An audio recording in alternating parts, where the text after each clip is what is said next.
Cambodia. 1970. A war photographer named Don McCullen is moving under fire. A round from an AK-47 finds him. It should have killed him.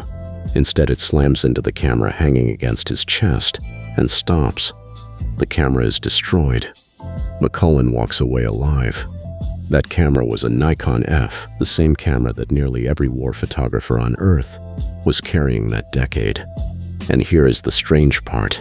It was built by a company that, 25 years earlier, had been grinding bomb sights and periscopes for a navy that lost a world war.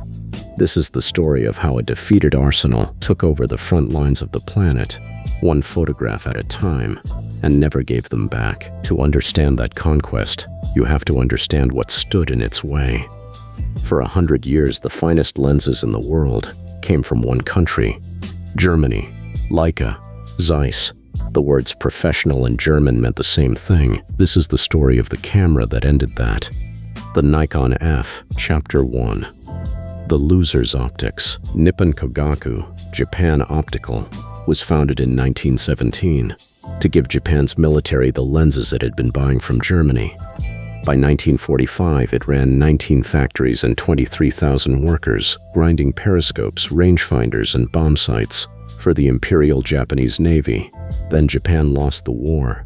The occupation stripped the company down to a single factory and 1,400 employees, a weapons maker with no weapons left to make. So it returned to the only thing it still knew how to do: bend light. Binoculars, eyeglasses, microscopes, and cameras that almost no one outside Japan would take seriously. Because in 1945, made in Japan meant one thing: cheap and second-rate. The best lenses in the world were German. Everyone knew it. It was simply a fact. Nippon Kogaku set out to prove that fact wrong.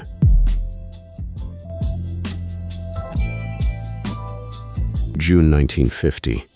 War breaks out in Korea. The world's press flies to Tokyo, the staging ground for the front. Among them, the photographers of Life, the most powerful magazine on Earth. In Tokyo, they meet Japanese photographers using Nikon lenses, and they see something that shouldn't be possible: Japanese glass that is not merely as good as German glass. In the corners, in the fine detail, it is better. David Douglas Duncan had his Leica bodies refitted to take Nikon lenses and carried them into combat. Horace Bristol did the same. On December 10, 1950, the New York Times ran the story. The Japanese were making lenses that rivaled the finest in the world. For 100 years, professional optics had meant one place: Germany. Leica, Zeiss. That sentence had just developed its first crack. Through the 1950s, Nikon fought Germany on Germany's own ground. The rangefinder. In 1957, it released the Nikon SP, a professional rangefinder so precise, so well built, that photographers compared it directly to the Leica M3, and for the first time didn't laugh at the comparison. But the rangefinder was a 100-year-old idea. You composed through one window and shot through a separate lens beside it. What you saw was never exactly what the film saw. Nikon's engineers were already looking at a different design, one where the photographer looked straight through the lens itself, through a mirror and a prism, and saw the precise image the film would capture. The single lens reflex, harder to build, louder, more complex, and obviously the future. Germany was winning the present. Nikon decided to skip it.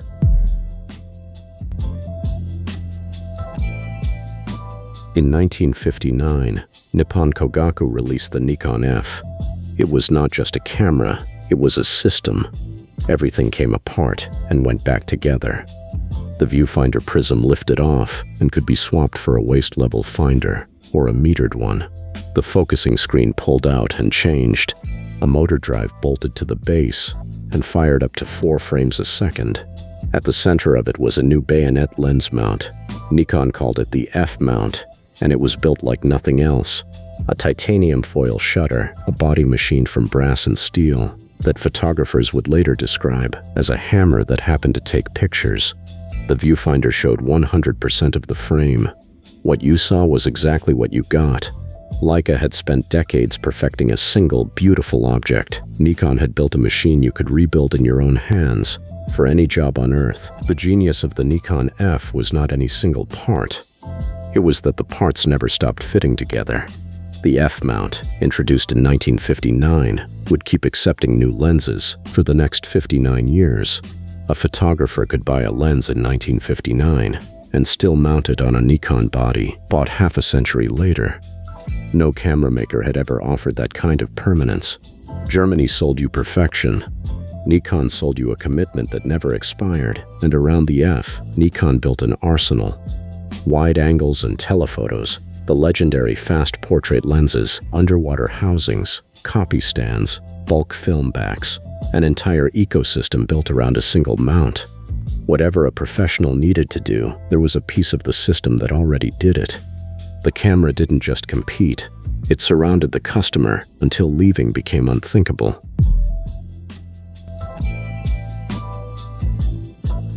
Remember the camera that took the bullet?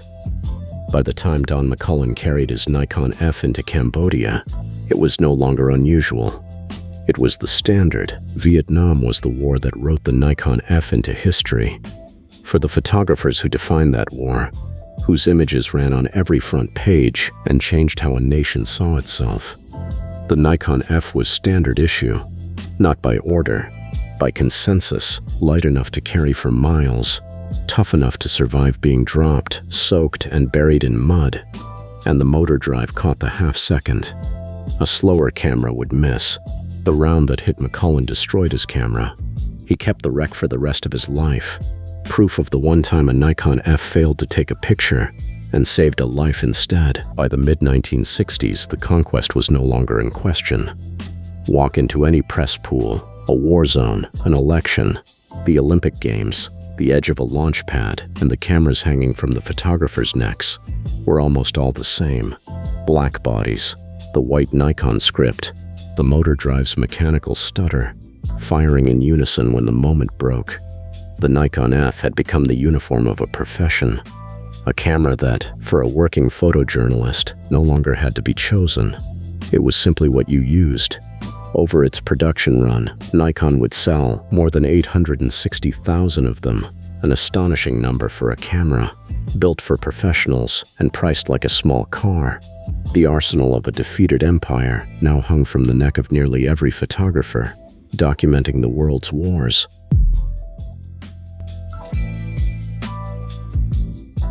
What happened to Germany? It retreated. Leica, which had defined the professional camera for a generation, pulled back into a smaller and smaller territory. The luxury object, the collector's piece, a new Leica today can cost more than $9,000, a beautiful machine, made in tiny numbers, for people who are no longer, mostly working professionals. Zeiss, the other half of the German Empire, quietly left the professional camera business altogether. The 100-year monopoly was simply over, not broken in a single battle, but surrounded, outbuilt, and slowly starved by a system that never stopped expanding. And the F-mount? It kept going. Through the film era, into autofocus, into digital, a lens mount first cut in 1959 is still in production today, more than 60 years later. The longest reign of any mount in the history of the single-lens reflex, but every empire is, in the end, defined by what it cannot give up. Nikon's greatest strength was its loyalty to the F-mount, to the mirror, to the system that had conquered the world. When the industry turned to mirrorless cameras, removing the very mirror the F had been built around, Nikon moved slowly. The thing that had made it king had also made it heavy. A younger rival, Sony, took the lead in the new format, the same way Nikon itself had once slipped past Germany by betting on the design the incumbent was too proud to chase. In 2018, for the first time in nearly 60 years, Nikon stepped beyond the F, building a new mount, the Z mount, for a mirrorless age. The conqueror had become the incumbent, exactly as Leica once had. Think about where it started. In 1945, a Japanese optics company sat in the ruins of a lost war. Stripped to a single factory, its every skill built for weapons it would never be allowed to make again. Made in Japan was an insult. The best lenses in the world were German, and everyone agreed they always would be. 20 years later, the photographers covering the planet's wars and revolutions, its presidents and its disasters, were almost all looking through the same Japanese viewfinder. Nippon Kogaku never fired another shot. It conquered the world with glass, the lens David Douglas Duncan held in Tokyo in 1950, the one that was just a little too sharp, turned out to be the first round of the quietest empire of the 20th century. It didn't take territory. It took the way the century would be remembered. If you made it this far, subscribe.